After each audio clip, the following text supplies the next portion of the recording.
jertfa lui Dumnezeu?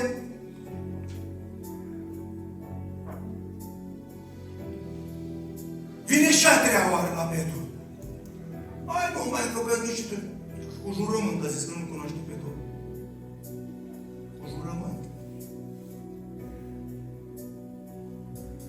Petre, aici spune cuvântul Domnului că Domnul s-a rugat pentru Petru.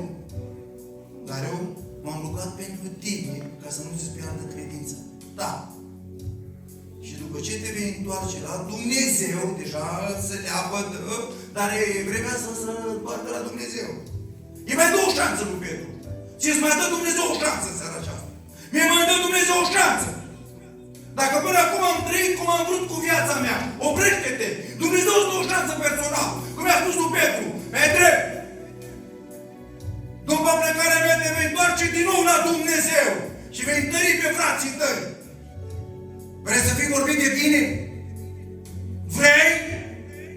Vrei să ai un nume în pocăință? Lasă-te de păcat!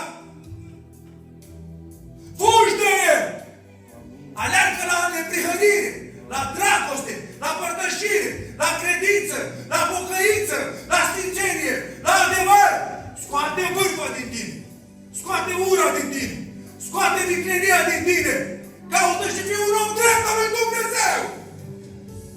Dacă vrei să fii un om al lui Dumnezeu, caută și dovedește-l. Caută și dovedește-l că ești omul lui Dumnezeu. Pleacă Domnul nostru Iisus. Pleacă de pe pământ, dar se întoarce după 3 zile iar. Unde îl găsește Domnul pe Petru? Unde îl găsește Domnul pe Petru? Pentru că el a fost ales, Petru a fost ales. Petre, tu de azi încolo, tu nu vei mai fi pescar de pești, tu vei fi pescar de oameni. Vreau ca prin tine să duc lucrarea, slujba. Te-a ales Dumnezeu să fii un slujitor în biserică, un lucrător. Să predici, să duci ora de rugăciune, ora de evangelizare. Să cânti Domnului. Fratele meu drag, dacă te-a ales Domnul, rămâi acolo. Nu o săptămână lucrezi și o lună nu mai lucrezi. Asta nu-i slujbă. Trăiești cu lumea o lună, 2 luni și apoi o săptămână lucrezi pentru Domnul. Hai, îmi pare rău să spun. Tu nu ești omul lui Dumnezeu. Tu da profiți de lucrarea lui Dumnezeu. Tu da profiți de slujba lui Dumnezeu. Să ai un nume? Să fii cineva în biserică? Să te vadă lumea, să te apreciază lumea, că faci și tu lucrare? O, Doamne, e milă de noi. Unde îl găsește Domnul pe Petru?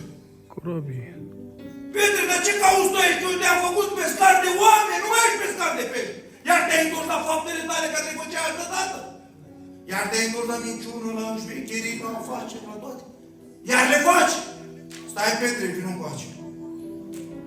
Îl întreabă Petru, Domnul pe Petru și spune: Petre, mă iubești? Da, Doamne, te iubesc. Dacă mă iubești, paște merișorii mei. O șansă. Bă, ia-o de la început. Dacă ai căzut, ia-o de la început ca un merișor, așa ușuret. Și întoarce-te la pocăință. Întoarce-te dacă vrei să vezi pe Domnul. Dacă vrei să te întâlnești cu Domnul. Dacă vrei să ai parte din împărăția lui Dumnezeu, ia-o ca un merișor ușor, la început cu pocăință. Și intră în dragoste din tâi. Și să vezi ce ușor te crești. Apoi iar vine Domnul și îl întreabă pe Petru: Petre, mă iubești tu? Da, Doamne. Paște oițele mele. Îți mai dă Domnul o șansă. La oițe să fii puțin crescut, să crești mai matur, în pocăință. Nu în firea aceasta. În pocăință vrea Domnul să creștem. Mergi o oiță. Acum îl întreabă iar Domnul: Petre, mă iubești tu pe mine? Da, se întristează săracul. Dar când te-ai lepădat, nu te-ai întristat. Ia stai, Petre, așa. Putea să-i spună Domnul așa? Când te-ai lepădat de Domnul și ți-ai făcut ce ai vrut tu cu viața ta? Ai făcut ce ai vrut cu familia ta? Ai făcut tu și ai făcut multe și multe? De ce nu m-am întristat și eu și ți-am dat o șansă? Putea Domnul să-i spună. Dar nu i-a spus Domnul. Chiar dacă s-a întâlnit, spune: paște oile mele, ca să fie din nou oaie. Dragul meu, vreau să spun, pocăște-te împreună cu mine. Pocăște-te împreună cu mine și caută adevărul, umblă după el, aleargă după el. Caută pocăința, caută Scriptura, caută lumina lui Dumnezeu. Că ești fără lumină. Nu-L cunoști pe Dumnezeu, că cel care face lucrurile stricate nu-L cunoaște pe Iisus. Ca să cunoști pe Iisus trebuie să trăiești ca El. Să umbli ca El, să umbli după El. Asta vrea Domnul de la noi.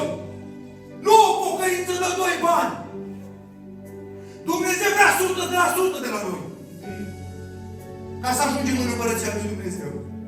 Duhul Domnului să ne dea putere. Duhul Domnului să ne mângâie, să ne cercetează. Fraților, dacă ne jucăm cu Dumnezeu, ne-a mai dat șansă Domnul. Miei, oițe, ca să ajungem iar oie. Să ajungem oaie, trebuie să o luăm de la început. Ca să poată Domnul să lucrează în biserică, în popor, să se mulțească poporul, să vadă în noi lumina lui Dumnezeu, lumea de afară. Să vadă lumea în noi. Pe ce să mai fac acolo? Ce să mai caut acolo? Dacă trăiesc cum trăiesc eu, dacă fac ce fac eu, ce să mai caut acolo? Vrei să ai oi, vrei să ai oițe, vrei să ai mei? Caută și pocăște-te